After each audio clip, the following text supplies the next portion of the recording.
جنت کے 2 دروازے ہیں، ان کی فرما برداری کر کے چاہو تو ان کو کھلے رکھو ان کو،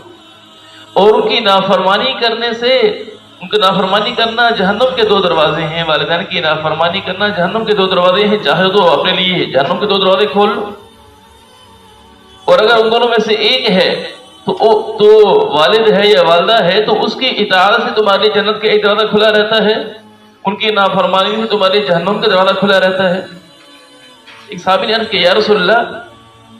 یہ جو آپ نے فرمایا ہے کہ جہنم کے 2 دروازے کھلے رہتے ہیں، تو کیا یہ اس صورت میں بھی ہے کہ وہ والدین جو ہے ظلم کر رہے ہوں، والدین کی طرف سے اولاد کے ساتھ ناروا سلوک ہو؟ حضور صلی اللہ علیہ وسلم نے اس بات پر 3 دفعہ شاہ فرمایا، وَإِن ظَلَمَا وَإِن ظَلَمَا وَإِن ظَلَمَا، اگرچہ وہ دونوں تیرے اوپر ظلم بھی کرے تبھی ان کی نافرمانی نہیں کرنی۔ کتنا صراحتاً ارشاد فرما دیا حضور صلی اللہ علیہ وسلم نے کہ والدین کی نافرمانی سے یہاں تک بچنا ہے کہ اگر تیرے اوپر ظلم بھی کر رہا ہوں تب بھی یہ نہیں کہ ان کے ساتھ ناروا سلوک رکھا جائے، ان کے ساتھ برا سلوک کرنا شروع کر دے، جی میں تو حق بات ہی بول رہا ہوں، میں نے تو والدین کو حق بات ہی بولی ہے، جی اگر انہوں نے ایسا سلوک کیا ہے تو میں نے ان کو آگے سے یہ بات سنا دی ہے، میں نے کوئی غلط بات کی ہے۔ تو اس لیے اگرچہ والدین کی طرف سے ظلم بھی ہو رہا ہو، فرض کرے ایک آدمی کے والدین اس کے مال کو خرچ کر رہے ہوں اور وہ زیادہ مال کو خرچ کر رہے ہیں، اگر اس کو بڑی مشکل پیش آتی ہے کمانے کے اندر، اور وہ والدین جو ہے وہ اس کے مال کو خرچ کیے جا رہے ہیں، اب بظاہر نظر یہی آتا ہے نا کہ وہ ظلم کا معاملہ کر رہے ہیں، تو اب اس کا مطلب یہ نہیں کہ نافرمانی شروع کر دے، لڑنا جھگڑنا شروع کر دے، آپ نے میرے مال کو ایسے کیوں خرچ کر دیا، بلکہ فرما برداری کے ساتھ اگر تکلیف ہو رہی ہے تو انتہائی عاجزی کے ساتھ، نرمی کے ساتھ، محبت کے ساتھ ان سے عرض کرتے ہیں کہ جی مجھے اس طرح کمانے میں بڑی مشکل ہوتی ہے، تو اگر ہم مال کو اس طرح استعمال کر لیں تو بہتر رہے گا، تو ان کے ساتھ عاجزی والا معاملہ ہو۔ اور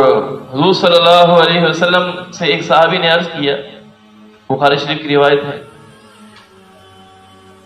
کہ یا رسول اللہ، سب سے زیادہ اللہ تبارک و تعالیٰ کے ہاں محبوب عمل کیا ہے؟ سب سے زیادہ محبوب عمل کیا ہے؟ تو حضور صلی اللہ علیہ وسلم نے ارشاد فرمایا کہ نمازوں کو ان کے اوقات میں ادا کرنا، جو ان کا مستحب وقت ہے نماز کو اس وقت میں ادا کرنا، یہ اللہ تعالیٰ کے ہاں سب سے زیادہ محبوب عمل ہے۔ تو عرض کہ یا رسول اللہ، اس کے بعد اللہ تبارک و تعالیٰ کے ہاں کون سا محبوب عمل ہے؟ تو حضور صلی اللہ علیہ وسلم نے ارشاد فرمایا، والدین کے ساتھ اچھا سلوک کرنا، والدین کے ساتھ اچھا سلوک کرنا۔ تو والدین کے ساتھ اچھا سلوک کرنا یہ اللہ تعالیٰ کے ہاں محبوب ذریعہ اعمال میں شمار ہو رہا ہے۔ ایک حدیث پاک میں آتا ہے، حضور صلی اللہ علیہ وسلم نے ارشاد فرمایا، حضرت ابو درداء رضی اللہ تعالیٰ عنہ اس روایت کے راوی ہیں کہ حضور صلی اللہ علیہ وسلم نے ارشاد فرمایا کہ والد یہ جنت کا درمیانی دروازہ ہے، والد جنت کا درمیانی دروازہ ہے، چاہو تو اس کی حفاظت کرو، چاہو تو اس کو ضائع کر دو، چاہو تو اس کی حفاظت کرو، چاہو تو اس کو ضائع کر دو۔ اس لیے والدین کی فرما برداری ہو ہر حال میں، اور اللہ تبارک و تعالیٰ باقی گناہوں کے بارے میں تو اللہ تبارک و تعالیٰ ڈھیل دے دیتے ہیں، یعنی باقی گناہ انسان کرتا ہے تو اس کی سزا آخرت تک اللہ تبارک و تعالیٰ مؤخر کر دیتے ہیں کہ اس کو سزا آخرت میں جا کر دیں، لیکن اللہ تبارک و تعالیٰ والدین کی نافرمانی پر دنیا میں ہی سزا دے دیتے ہیں، والدین کی نافرمانی پر دنیا میں سزا دیتے ہیں، اور دنیا میں ایسی سزا ملتی ہے کہ انسان بھٹک رہا ہوتا ہے ایک ہی جگہ پر والدین کی نافرمانی کی وجہ سے کہ ان کی بددعائیں ایسی لگی ہوتی ہیں، اور یہ ضروری نہیں ہے کہ والدین زبان سے بد دعا دیں کہ تیرے ساتھ ایسا ہو جائے، بعض دفعہ دل سے اٹھی ہوئی آہ ایسی نکلتی ہے کہ آدمی کو ذلیل کر کے رکھ دیتی ہے۔